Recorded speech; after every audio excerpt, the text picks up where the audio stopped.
Hello everyone. तर कसे आहात सगळे?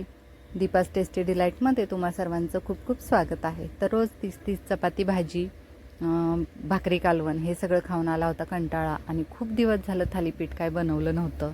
आणि आत्ता म्हणजे उन्हाळ्यामध्ये फार तर आपण भाजणी बनवत नाही, त्यामुळं थालीपीठ झालंच नव्हतं. तर आज मी इन्स्टंट थालीपीठ बनवलं आहे. तर थालीपीठचं तर बघूयात पुढे रेसिपी. तर हे सगळ्यात आधी तर मी उसळ थालीपीठासोबत खाण्यासाठी म्हणून त्याची तयारी करते.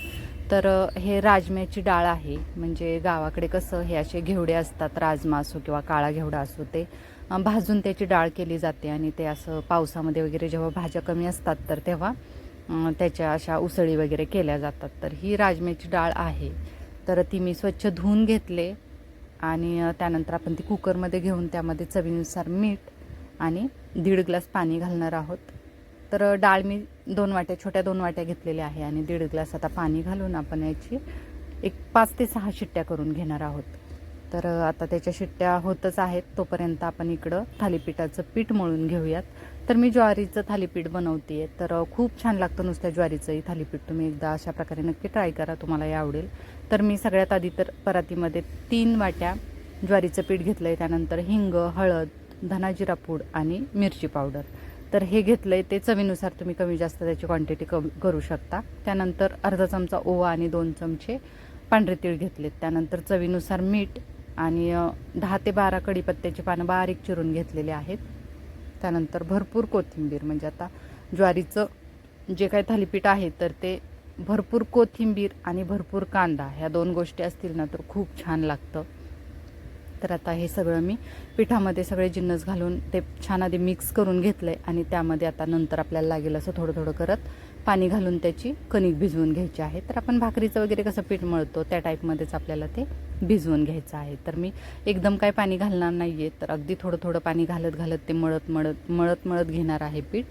आणि बघू शकता आता आपला बऱ्यापैकी आपला हा गोळा मळून होत आलेला आहे. तर आता थोडं थोडं अगदी पाणी घेत मी ते पीठ छान असं भिजवून घेते.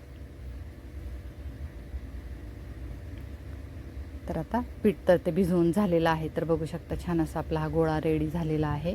तर आता मी तर काय करणार आहे, त्यातलं अर्ध पीठ साईडला काढणार आहे आणि अर्ध पीठ साईडला ठेवणार आहे. तर त्यातल्या अर्ध्या पिठामध्ये आपल्याला कांदा घालायचा आहे आणि अर्ध पीठ नंतर आपल्याला लागेल तसं यूज करायचं. कारण काय होतं, कांदा घातला की पीठ खराब होतं, 1-2 तास टिकत नाही. आणि जर का आपलं पीठ थालीपीठ बनवून जर उरलं तर ते नंतर राहावं, म्हणून मी कांदा सगळ्यात घालणार नाही. कारण थालीपीठ कसं गरम गरमच खायला छान लागतं. तर जसं जसं कोणाला हवं असेल तसं तसं आपण थालीपीठ थापून घेऊ शकतो. तर त्यामुळे मी पूर्ण पिठामध्ये काही थालीपीठ घालणार नाही आहे, पूर्ण पिठामध्ये कांदा घालणार नाही आहे. आणि आता मी त्यातल्या अर्ध्या पिठामध्ये कांद्याची तर क्वांटिटी तुम्ही बघितली, भरपूर कांदा घातलेला आहे. आणि आता तेही पिठाचा गोळा आपला मळून रेडी झालेला आहे. तर आता आपण आधी ज्या पिठामध्ये कांदा घातलेला आहे त्या पिठाचं थालीपीठ बनवणार आहोत. तर आता पीठ मळून झालं आहे आणि इकडे आपली डाळही शिजून झालेली आहे. तर बघू शकता छान अशी आपली ही डाळ शिजून रेडी झाली आहे. तर मी आधी उसळ करून घेते. तर त्यासाठी मी गॅसवर एक कढई गरम करत ठेवली, त्यामध्ये घातलं आहे 2 चमचे तेल. तेल छान गरम झालं की त्यामध्ये घालायचं आहे मोहरी आणि जिरं. तर अर्धा चमचा मोहरी आणि जिरं घातलेलं आहे. ते छान तडतडलं की नंतर घालूयात कढीपत्ता तडतडला की नंतर कांदा घालणार आहोत. तर उसळीलाही कोणत्याही उसळ असू द्यात, मटकीची असो, चवळीची असो किंवा अशी घेवड्याची असो, आपल्याला जेव्हा उसळ बनवतो तेव्हा कांदा थोडासा जास्तच असेल तर उसळींची टेस्ट खूप छान येते. तर मी थोडा जास्तच कांदा घातला आहे. कांदा छान ब्राऊन होईपर्यंत परतवून घेतला आहे. त्यानंतर हळद आणि कांदा लसूण मसाला घातला आहे. तर अर्धा चमचा हळद आणि 2 चमचे कांदा लसूण मसाला घातलेला आहे. ते छान परतवून घेतलं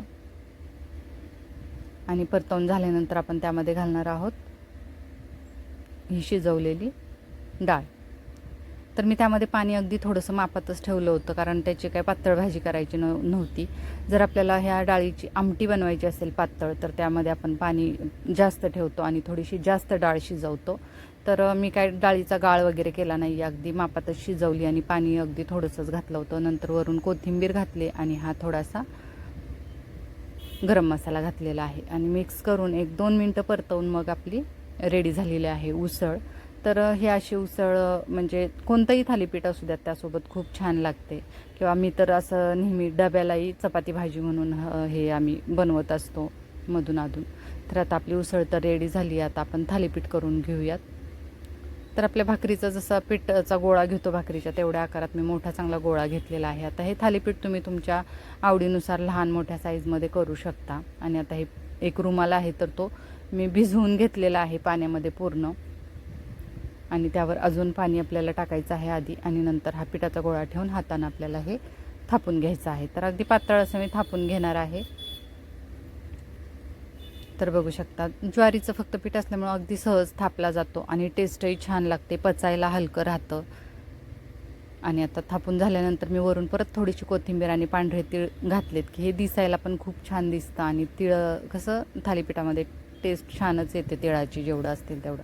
त्यानंतर आता आपण तव्यावर हे थालीपीठ शेकून घेऊयात. तर आता वरून थोडंसं पाण्याचा हपका दिला की कसं थालीपीठ म्हणजे जे आपला रुमाल आहे तर त्याला चिकटून येत नाही. आणि त्यानंतर असे मध्ये मध्ये होल पाडायचे की जेणेकरून तिथं तेल वगैरे घातलं की त्यातून खमंग असे आपले थालीपीठ भाजले जातात आणि टेस्टही छान येते. तर आता तेल टाकून दोन्ही बाजून आपण ते अगदी खरपूस असं भाजून घेणार आहोत. तुम्ही तेलाऐवजी तूप वापरू शकता किंवा बटरवरही भाजू शकता. तर अगदी छान असा त्याला कलर आलेला आहे बघू शकता, आणि आपले थालीपीठ झालेलं आहे. तर मी अशाच प्रकारे बाकी थालीपीठ करून घेतलेत. त्यासोबत मी मठ्ठा बनवला आहे. तर मठ्ठ्याचं हा मसाला बनवते मी वाटण. तर त्यासाठी जिरं भाजलं आहे मी अर्धा चमचा, 2च हिरव्या मिरच्या घेतल्यात, अगदी थोडीशी कोथिंबीर आणि 4 ते 5 पुदिन्याची पानं हे आपल्याला कुटून घ्यायचं आहे. तर मी खलबत्त्यामध्ये कुटलं आहे, तुम्ही हे मिक्सरला कुटलं तरी चालेल. त्यानंतर हे दही आहे तर मी फेटून घेतलेलं आहे, त्यामध्ये पाणी वगैरे घातलेलं नाही आहे, घट्ट दही फक्त फेटून घेतलेलं आहे. त्यानंतर हे आपण जे वाटलेला मसाला आहे तो घेतला आहे. त्यानंतर अगदी थोडंसं मीठ घालायचं आहे आणि अगदी थोडीशी साखर घालायची. त्यानंतर हे काळं मीठ आहे, काळ्या मिठानं खूप छान टेस्ट येते, नक्की तुम्ही घाला ते.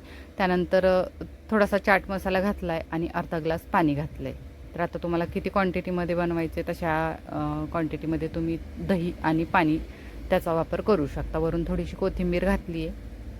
तर मी हे 2च ग्लास बनवणार आहे, त्यामुळे मी काय फार पातळही केलं नाही आणि जास्त पाणी वापरलेलं नाही आहे. तर बघू शकता खूप छान असा हा आपला मठ्ठा रेडी झाला. आत्ता कसे उन्हाळ्याचे दिवस आहेत तर काही ना काही आपल्याला थंड खावं वाटतं, आणि त्यामुळंच मी हे असं मठ्ठा बनवलेला आहे. वरून थोडीशी कोथिंबीर आणि चाट मसाला टाकलेला आहे. आणि हा अशा प्रकारे आपला हा मठ्ठा पिण्यासाठी म्हणून रेडी झालेला आहे. तर आता आपण करूयात प्लेटिंग, कारण आपलं थालीपीठ पण बनवून झालं आहे, उसळही झाली आहे. तर आता मी हे थालीपीठ ठेवून घेते. तुम्ही बघू शकता खूप छान कलर आला आहे आणि अगदी खरपूस असे भाजले गेलेत. एकदम झटपट होणारी रेसिपी आहे, फार वेळही लागत नाही, आधी कोणतीही तयारी करावी लागत नाही, लगेच ही अशी रेसिपी तयार होते. तर त्याचसोबत आपण ही बनवलेली उसळ घेतले, आणि थालीपीठ म्हटलं की त्याच्यासोबत दही किंवा लोणी आलंच. तर लोणी तर नव्हतं आज माझ्याकडे, पण दही होतं, तर दही घेतलेलं आहे. आणि हे लोणचं मी परवाच याची रेसिपी अपलोड केलेली आहे. तर हे घरी बनवलेलं लोणचं तेही तोंडी लावण्यासाठी म्हणून ठेवलं आहे. त्यानंतर मठ्ठा आणि गुळाचा खडा, म्हणजे मला जसं कळतं आहे लहानपणापासून मी बघते माझी आई थालीपीठ बनवलं की गुळाचा खडा द्यायची त्यासोबत खायला. तर लहानपणापासूनच सवय आहे आम्हाला की थालीपीठ गुळाच्या खड्यासोबत खायचं म्हणून. तर अशा प्रकारे आपली थालीपीठची ही पूर्ण थाळी रेडी झालेली आहे. तर मी बनवलेली ही थालीपीठची रेसिपी तुम्हाला कशी वाटली ते मला नक्की सांगा. तसेच आपल्या चॅनलला कनेक्टेड राहा. चॅनलवर जर नवीन असाल तर आपल्या चॅनलला लाईक, शेअर आणि सबस्क्राईब बाकी नक्की करा. चला तर मग असंच भेटूया पुढे अशाच एका नवीन रेसिपीसह. तोपर्यंत बाय बाय. थँक्यू.